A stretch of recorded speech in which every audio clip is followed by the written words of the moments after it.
कि अगर आपको नौकरी में बने रहना है तो आने वाले 72 घंटे विशेष रूप से और आने वाले दिनों में आप अपने कार्यस्थल पर कार्य में जुटे रहिए। कितना भी बड़ा व्यक्ति हो, अगर हमारे किसी कर्मचारी को काम करने से रोका जाएगा या हमारी किसी संपत्ति को नुकसान पहुंचाया जाएगा तो उसके खिलाफ एनएसए या रासुका सहित तमाम कानूनी प्रावधानों के अनुसार हम निपटने को तैयार हैं। ये समय उचित नहीं है आंदोलन का। हम बातचीत के लिए हमेशा प्रस्तुत हैं। जब आप कहो तब हम बैठने को तैयार हैं। रोज का हमारा 8, 10, 5 करोड़ रुपए का हमारा घाटा होता है और किसी को भी बख्शा नहीं जाएगा, किसी को भी छोड़ा नहीं जाएगा, चाहे वो कर्मचारी हो चाहे नेता हो। अगर वो हमारे ऐसे समय में जनता की सेवा में उपस्थित नहीं रहते हैं तो ये मान लिया जाएगा कि उन्हें नौकरी की आवश्यकता नहीं है और हमें उनकी आवश्यकता नहीं है। मित्रों, आप सबका शक्ति भवन में और हमारे कार्यालय में इस पहली प्रेस मीट में स्वागत है। आप सबको होली की बहुत बहुत शुभकामनाएं। जैसा कि आप जानते हैं, पिछले कई दिनों से हमारे विद्युत कर्मचारियों हम लोगों के बीच उनके संगठनों के साथ बातचीत चल रही थी। जो संघर्ष समिति है उसके साथ पिछले 3 दिन में मेरी 3 बार मीटिंग हुई, लेकिन कुछ बहुत बात बन नहीं पाई। हमने उनको समझाया, प्रार्थना किया, गुजारिश किया, निवेदन किया, एक बार नहीं अनेकों बार किया कि ये गर्मी का सीज़न है, मार्च का महीना है, जल्दी गर्मी शुरू हो गई है, जनता की बिजली की मांग बढ़ रही है, उनकी सुविधा के लिए विद्युत आपूर्ति बहुत आवश्यक है। दूसरा, हमने ये भी कहा कि ये महीना, मार्च का जो महीना होता है, वित्तीय वर्ष का अंतिम महीना होता है। इस समय जो हमारा राजस्व संग्रह होता है उससे हम पूरे वर्ष अपने विकास के कार्य करते हैं, लाइन बनाने का, पोल खंभे लगाने का, और उसी पैसे से कर्मचारियों की पगार हो, बोनस हो या अन्य सुविधाएं भी हम दे पाते हैं। तो ऐसे समय में राजस्व संग्रह वाले महीने में कार्य को बाधित करना ठीक नहीं है। तीसरी बात हमने ये भी कही कि वर्षों से हम ये बात सुन रहे हैं कि राज्य में बिजली के तार जर्जर हो गए हैं, खंभे खराब हो गए हैं, ट्रांसफार्मर खराब हो गए हैं। इन सब को ठीक करने के लिए हमारी RDSS नाम की, रिवैम्प डिस्ट्रीब्यूशन स्कीम नाम की एक बहुत ही महत्वाकांक्षी योजना, जिसका पहला चरण लगभग 17,000 करोड़ रुपए के खर्च के साथ हम लोगों ने अमल में डाल दिया है। धरातल पे वो योजना अब अमल होने की स्थिति में आ गई है। जो वर्ष बीत रहा है, वित्तीय वर्ष, उस वर्ष में 5,000 करोड़ रुपए का बजट में प्रावधान भी है। तो उस दृष्टि से भी मार्च के महीने में उस कार्य को पूरा करना और उस पैसे को खर्च करना, सदुपयोग करना, जिससे जनता को भविष्य में आने वाली बिजली की समस्याओं से निजात मिल सके।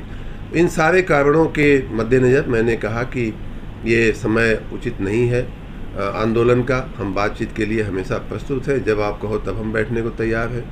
बैठे भी, लगातार बैठे, कई घंटे बैठे, लेकिन फिर भी कुछ हठधर्मी लोग हमारी बात सुनने को तैयार नहीं थे। अभी की स्थिति में जैसा मेरी जानकारी है कि उन लोगों ने आंदोलन आगे बढ़ाने का निर्णय लिया है। हम सर्वप्रथम ऐसे अपने विद्युत कर्मी संगठनों का पहली बात तो हम धन्यवाद करना चाहेंगे, जिन्होंने हमारे इस बात को समझा। उसमें कई जगह हमारी भावनाओं को, हमारी जनता को जो तकलीफ़ पड़ सकती है, उस तकलीफ़ के मद्देनज़र कई संगठनों ने इस हड़ताल से, प्रस्तावित हड़ताल से अलग रहने का निर्णय पिछले 3-4 दिनों में अलग अलग दिन में अलग अलग संगठनों ने सुनाया, जिसमें Uttar Pradesh power officers association है, विद्युत मजदूर पंचायत है, विद्युत संविदा कर्मचारी महासंघ है, उत्तर प्रदेश राज्य विद्युत परिषद लेखा कर्मचारी संघ है और promoted power engineers welfare association है, विद्युत तकनीकी कर्मचारी संयुक्त संघ है, और ऐसे अन्य भी कई कर्मचारी संगठन हैं जिन्होंने जनता को पड़ने वाली तकलीफ़ के मद्देनज़र और हमारी बातों को समझते हुए इस हड़ताल से अलग रहने का निर्णय लिया है और पब्लिकली उन्होंने अनाउंस किया है। इतना ही नहीं, कुछ संगठनों ने तो सामने चल कर के उदाहरण के रूप में ऑफिसर्स एसोसिएशन ने यहाँ तक कहा है, जिसमें सीनियर अधिकारी जिसके सदस्य हैं, सुपरिटेंडिंग इंजीनियर, चीफ इंजीनियर, एक्सियन भी शायद हैं, उन्होंने तो यहाँ तक कहा कि हम अगर परिस्थिति आएगी तो हम 2 घंटे एक्स्ट्रा काम करने के लिए तैयार हैं और अगर आवश्यक हुआ तो हम 24 घंटा भी काम करने के लिए तैयार हैं। हम ऐसे देश प्रेमी, राष्ट्र प्रेमी संगठनों का हम बहुत बहुत धन्यवाद करते हैं जिन्होंने जनता की सेवा में अपना पूरा समय देने के लिए हम लोगों को वचन दिया है। आपको मालूम है कि ऐसे किसी भी हड़ताल से जनता को बहुत तकलीफ़ पड़ती है। जैसा कि मैंने बताया, वो भी गर्मी के सीज़न में, खेती का भी सीज़न अब शुरू हो जाता है। ऐसे समय में विद्युत आपूर्ति बहुत ही आवश्यक होती है। इस दृष्टि से हम लोगों ने एसेंशियल सर्विसेज मेंटेनेंस एक्ट हमने उसको लागू कर दिया है। उसके प्राविधान आज भी अमल में हैं। विद्युत ये जो संघर्ष समिति है, उन्हें भी इस बात का संज्ञान दे दिया गया है कि आप अगर हमारे एसेंशियल सर्विसेज को मेंटेन करने में अगर आप बाधा उत्पन्न करेंगे, किसी प्रकार की बाधा आएगी, तो हम लोग जहां समझाने बुझाने का, बातचीत का रास्ता अख्तियार किए हैं, कर रहे हैं और खुला रखेंगे बातचीत के रास्ते को। लेकिन वहीं अगर जनता को तकलीफ़ पड़ी, क्योंकि हम जनता के सेवक हैं, हम जनता की सेवा के लिए हम ये सारी व्यवस्थाएं, बिजली की व्यवस्थाएं खड़ी हुई हैं। अगर जनता को तकलीफ़ पड़ेगी और ऐसी परिस्थितियां आप खड़ी करेंगे तो एसेंशियल सर्विसेज मेंटेनेंस एक्ट के तहत, जिसको शार्ट में एस्मा बोलते हैं, उसके तहत कार्रवाई भी की जाएगी और उसके प्रावधानों के मुताबिक 1 वर्ष तक की सज़ा होने का भी उसमें प्रावधान है।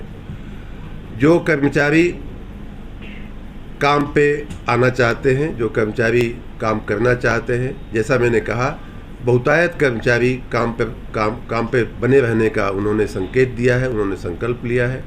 ऐसे कर्मचारियों को अगर कोई व्यक्ति रोकता है, रोक टोक करता है, कोई उन्हें बाधित करता है काम करने में, या उनके साथ कोई दुर्व्यवहार करता है, कानून अपने हाथ में लेता है, ऐसे तत्वों, ऐसे लोगों के विरुद्ध, भले ही वो हमारे कर्मचारी ही क्यों न हो, भले ही कर्मचारी संगठनों के नेता क्यों न हो, कितना भी बड़ा व्यक्ति हो, अगर हमारे किसी कर्मचारी को काम करने से रोका जाएगा या हमारी किसी संपत्ति को नुकसान पहुंचाया जाएगा, तो उसके खिलाफ NSA या रासुका सहित तमाम कानूनी प्रावधानों के अनुसार हम निपटने को तैयार हैं और उससे बहुत सख्ती से हम निपटेंगे।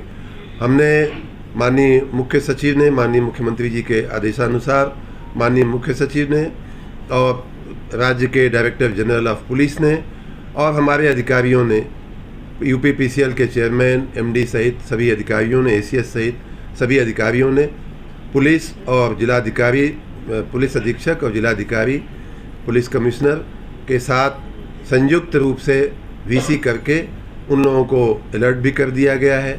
आज की अंतिम हम लोग आज वार्ता किए, आज भी हमने लगभग 2 घंटे वार्ता किया। उम्मीद थी कि बात बन जाएगी, बात नहीं बनती दिख रही है।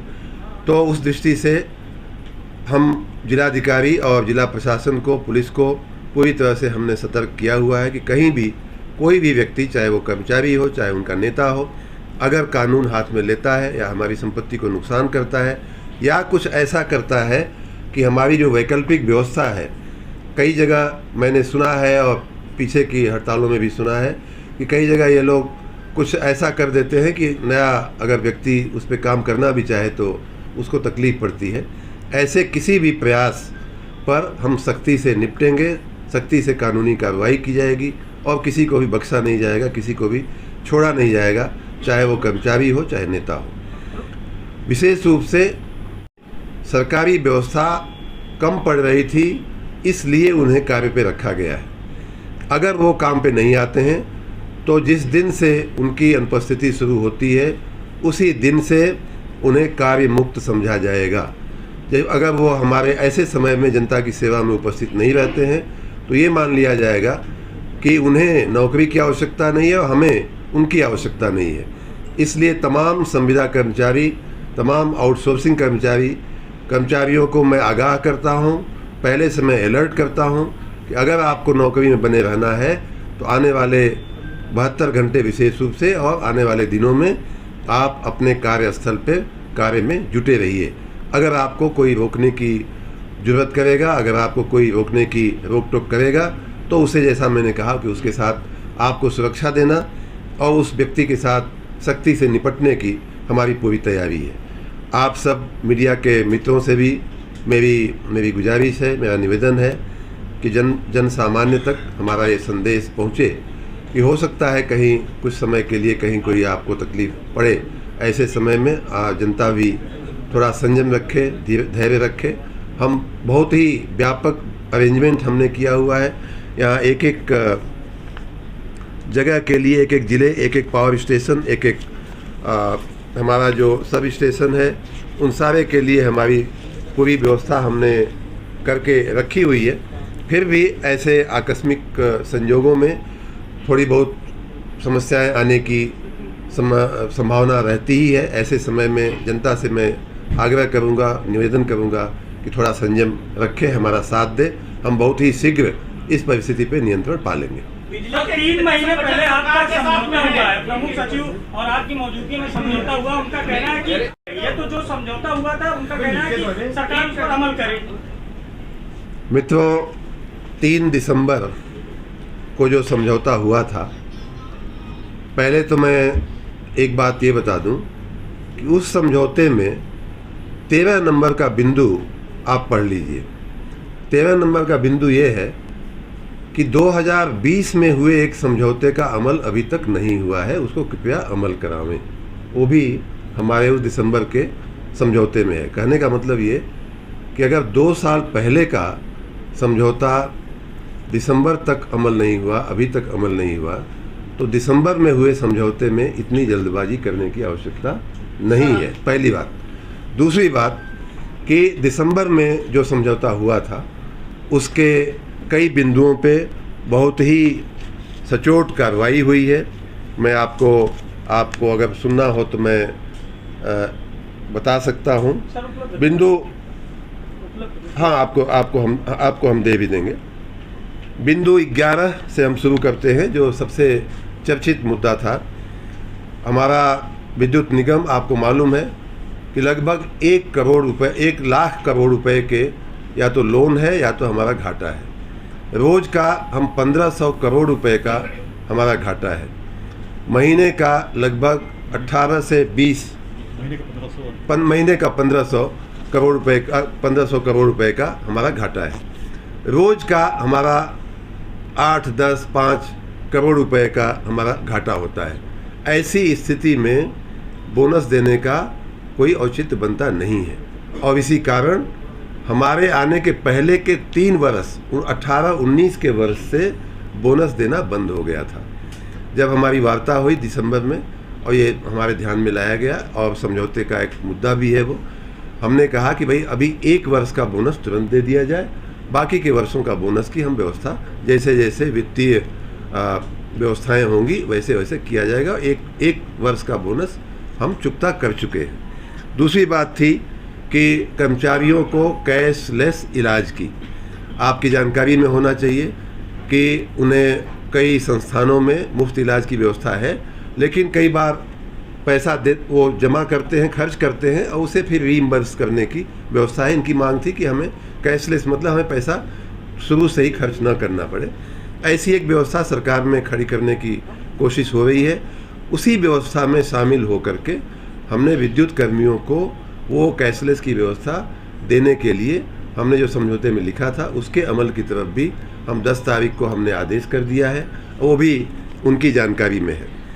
तीसरी बात थी, इनके पगार के कुछ धोरण जो होते हैं, पगार के जो स्लैब होते हैं, उसमें कुछ सुधार करने के लिए ACP नाम का उनकी एक डिमांड है, जिसमें उन्होंने कहा था कि उत्तराखंड और अन्य कई राज्यों में इस व्यवस्था का अमल हो रहा है तो आप भी दीजिए।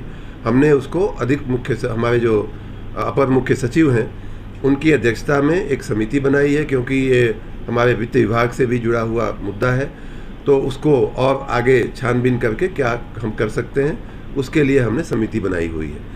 एक और मुद्दा था कि हमारी जो कंप्यूटराइज्ड व्यवस्था है उसमें कुछ कर्मचारियों को उनके कामकाज के दृष्टि से उस कंप्यूटराइज्ड व्यवस्था में एंट्री मिलनी चाहिए। वो हमने ऑलरेडी उसके लिए आदेश कर दिए हैं। उसकी जो टेक्निकल रिक्वायरमेंट है, जो टेक्निकल जो बातें हैं वो हो रही हैं। उसी प्रकार संविदा कर्मचारियों की पगार में थोड़ी विसंगतता ध्यान में आई है और ये समझौते का भी ये भाग है। उसमें भी हम लोगों ने, हमारी जो पिछली 2-3 दिन से वार्ताएं हो रही हैं, हमने कहा कि ठीक है, ये बात आपकी उचित है कि इतनी ज़्यादा विसंगतता नहीं होना चाहिए, कहीं 20,000 कहीं 12,000, तो उसे भी हमने कहा है कि इसे भी हम लोग संतुलित करने का, इसे भी देखने का हमारा इरादा है और हम ओपन माइंड से इस पे काम करेंगे। कुछ अन्य बिंदु थे, कुछ अन्य बिंदु भी हैं जिनमें या तो प्रगति हो चुकी है या हम ओपन माइंड से उसमें हम आगे बढ़ने के लिए हम तैयार हैं। इसलिए मैंने जैसा कहा कि 2020 से अगर किसी कोई समझौते का के कुछ बिंदु अभी भी बाकी हैं तो मात्र 3 महीने के अंदर समझौते को संपूर्ण अमल कराने के लिए इतना बड़ा आंदोलन खड़ा करना ये सर्वथा अनुचित है। एक एक करके सवाल ये है कि आपने कार्रवाई करने की बात कही है, जो सरकारी कर्मचारी है जो परमानेंट है उन पर आप कार्रवाई करेंगे और उसका संविदा को तुरंत कर्मचारी या आउटसोर्सिंग कर्मचारी जो है वो इसी अल्पकालीन या यूं कह लीजिए आपातकालीन व्यवस्था के तहत के कारण ही हमारे संगठन में, हमारे ऑर्गेनाइजेशन में लिए जाते हैं।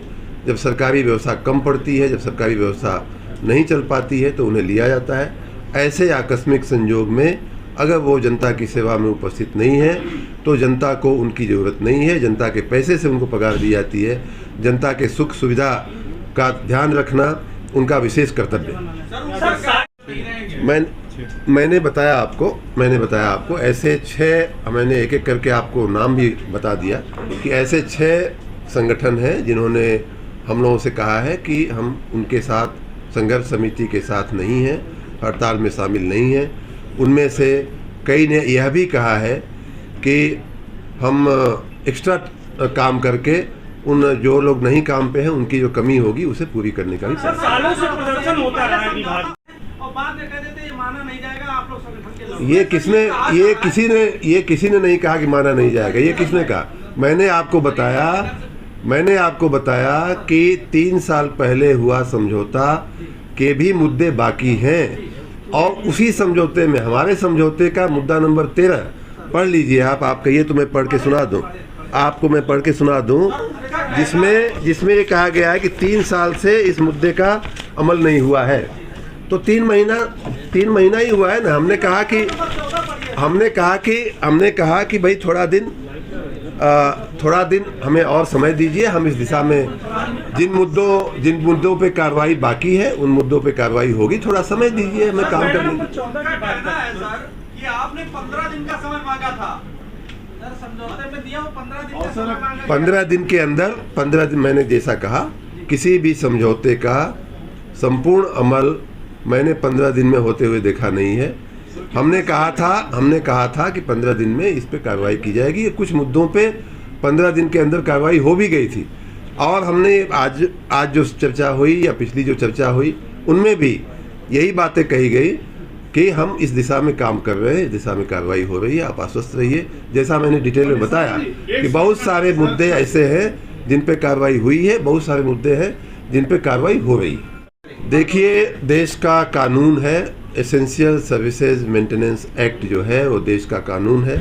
हमारी आवश्यक सेवाओं में, आवश्यक कार्यों में जो भी व्यक्ति, संगठन या नेता व्यवधान करता है उसके खिलाफ हम अपने देश के कानून के तहत कार्रवाई करेंगे। सालों से प्रदर्शन करते हैं, ऐसे में तो अगर विभाग द्वारा उनका उत्पीड़न होगा तब भी अपनी बात नहीं रख पाएंगे। अगर इस्मा की कार्रवाई अगर आपने शुरू कर दी तो फिर इसका दुरुपयोग। विभाग द्वारा कोई उत्पीड़न नहीं है। मैंने जैसा बताया कि कई दिनों से हम लोग उनके साथ बैठ करके घंटे चर्चा कर रहे हैं। विभाग कर्मचारियों का है, विभाग कर्मचारियों से चलता है, विभाग कर्मचारियों से बनता है, लेकिन सारे प्रयासों के बावजूद सारी चर्चाओं के बावजूद अगर कोई बात सुनने को तैयार नहीं है या हमारा पक्ष समझने को तैयार नहीं, जनता को असुविधा करता है, जनता को परेशानी होती है, ऐसे कृत्य करता है, तब उस दिशा में देश का कानून कहता है कि ऐसे लोगों के खिलाफ कार्रवाई होनी चाहिए और होगी। लखनऊ की बगैर पैसे लिए लाइट जोड़ी नहीं जाती, कंप्लेन करने पर